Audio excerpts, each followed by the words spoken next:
News at 9। Let's mic समाचारों के साथ मैं महेश सिंह। पाकिस्तान में पहली बार संस्कृत अब एक आधिकारिक यूनिवर्सिटी कोर्स बन गई है।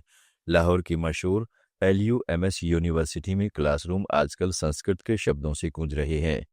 आज़ादी के 77 साल बाद यह पहली बार है जब देववाणी को पाकिस्तान में औपचारिक रूप से पढ़ाया जा रहा है। वीकेंड वर्कशॉप से शुरू हुई यह पहल अब 4 क्रेडिट वाले रेगुलर कोर्स में बदल चुकी है। LUMS जल्द ही महाभारत और भगवद गीता पर भी अलग कोर्स शुरू करने की तैयारी में है। गुरमानी सेंटर के डायरेक्टर डॉक्टर अली उस्मान कासमी का कहना है कि आने वाले 10 से 15 साल में पाकिस्तान में पैदा हुए संस्कृत विद्वान देखने को मिलेंगे। पंजाब यूनिवर्सिटी लाइब्रेरी में सैकड़ों प्राचीन संस्कृत पांडुलिपियां वर्षों से अनछुई पड़ी हैं। LUMS अब स्थानीय स्कॉलर्स को प्रशिक्षण कर उन्हें पढ़ने समझने की नई मुहिम शुरू कर रहा है। इस पूरी पहल के केंद्र में है डॉक्टर शाहिद रशीद। कहते हैं कि शास्त्रीय भाषाओं में इंसानियत का गहरा ज्ञान छुपा है और इसे सीखना समय की जरूरत है। Let's mic news at 9।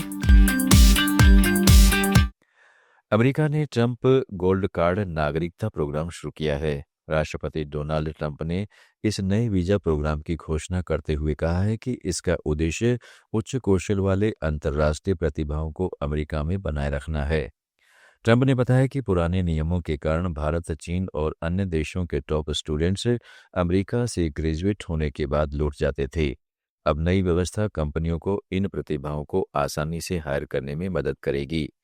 कार्यक्रम के तहत आवेदक 3 श्रेणियों में से चुन सकते हैं: Trump gold card, Trump corporate gold card और ट्रंप प्लेटिनम कार्ड। व्यक्तिगत आवेदकों के लिए ट्रंप गोल्ड कार्ड की कीमत $10 लाख यानी करीब 9 करोड़ रुपए है, जबकि कॉर्पोरेट और प्लेटिनम कार्ड के लिए क्रमशः 20 और $50 लाख देने होंगे।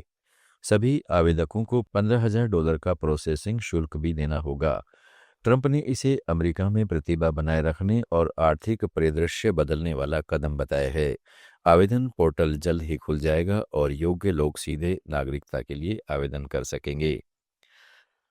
भारत ने अफगानिस्तान के खिलाफ हवाई हमलों और व्यापारिक बाधाओं के लिए पाकिस्तान की कड़ी आलोचना की है। संयुक्त राष्ट्र सुरक्षा परिषद में भारत ने इसे व्यापार और पारगमन आतंकवाद करार देते हुए कहा है कि निर्दोष महिलाओं, बच्चों और यहां तक कि क्रिकेटरों की हत्या संयुक्त राष्ट्र चार्टर का घोर उल्लंघन है। सीमाएं बंद कर विश्व व्यापार संगठन के मानदंडों का उल्लंघन कर पाकिस्तान अफगानिस्तान को युद्ध जैसी कठिनाइयों में धकेल रहा है। भारत के स्थायी प्रतिनिधि P. हरीश ने व्यवहारिक संवाद के जरिए तालिबान को सकारात्मक कदमों के लिए प्रोत्साहित करने की वकालत की है। उन्होंने दंडात्मक उपायों से बचते हुए अफगान जनता की विकासात्मक जरूरतों को पूरा करने पर जोर दिया और ISIL, अलकायदा, लश्कर-ए-तैयबा और जैश ए मोहम्मद जैसे आतंकी संगठनों के खिलाफ अंतर्राष्ट्रीय समन्वय बनाने की मांग की।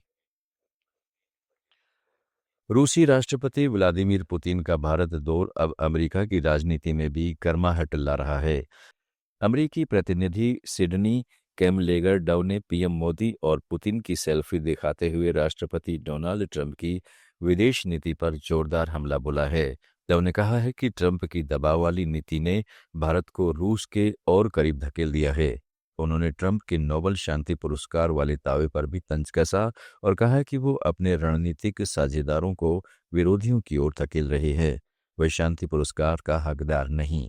वहीं रिपब्लिकन सांसद बिल हुईचेंगा ने भारत का समर्थन करते हुए कहा है कि पहलगाम हमले के पीछे लश्कर-ए-तैयबा और उसका प्रॉक्सी TRF जिम्मेदार था। उन्होंने याद दिलाया कि जुलाई 2025 में अमेरिका ने TRF को विदेशी आतंकी संगठन घोषित किया था। सुनवाई के दौरान डव ने कहा कि अमेरिका भारत साझेदारी को ट्रंप प्रशासन से हुई नुकसान की भरपाई अब तेजी से करना जरूरी है।